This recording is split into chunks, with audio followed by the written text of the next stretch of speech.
Hi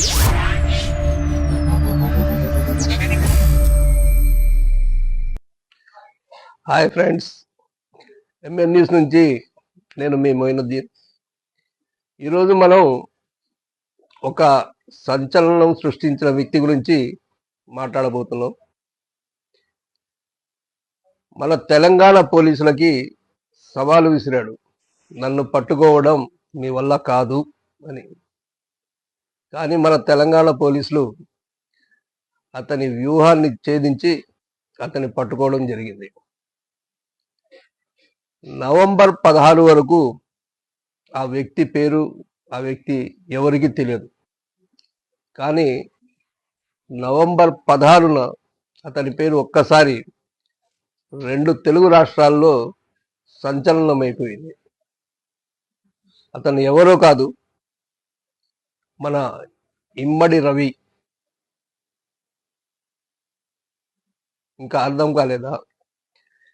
అదేనండి, ఐబొమ్మ రవి. ఐబొమ్మ రవి అంటే అందరికీ అర్థమవుతుంది.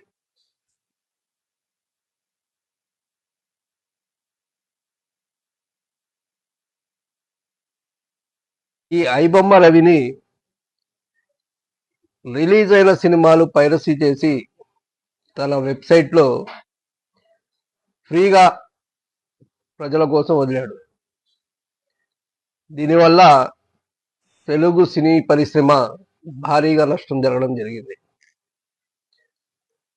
అతన్ని పట్టుకోవడానికి మన సైబరాబాద్ పోలీసులు చాలా కష్టపడి అతన్ని అరెస్ట్ చేయడం జరిగింది.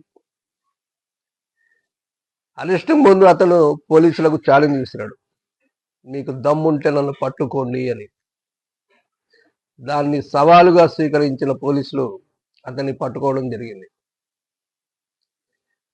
పట్టుకున్న తర్వాత ఒక్కసారిగా పేద మధ్యతరగతి కుటుంబాల్లో ఒక ప్రకంపనలు వచ్చాయి.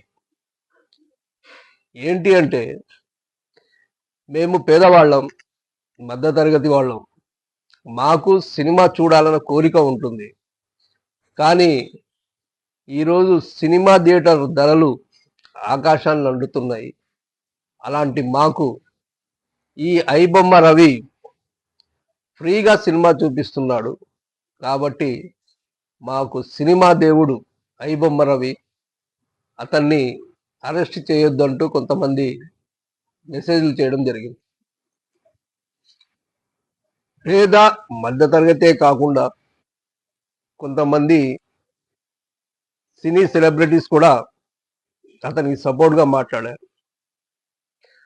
అతనికి ఉన్న మేధస్సును, తెలివిని దేశ ప్రయోజనాల కోసం ఉపయోగించుకుంటే అతను ఒక మంచి మేధావి, అతన్ని మన దేశ పురోగతి కోసం వాడుకోండి అని.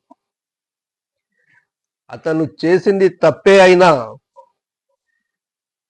చాలా మంది అతన్ని తప్పుగా కాకుండా ఒక రాబిన్ హుడ్ లాగా చూశారు.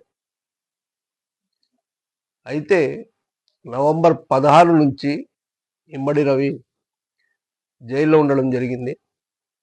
అతను బెయిల్ కోసం హైకోర్టుకి అప్పీల్ చేసుకున్నాడు.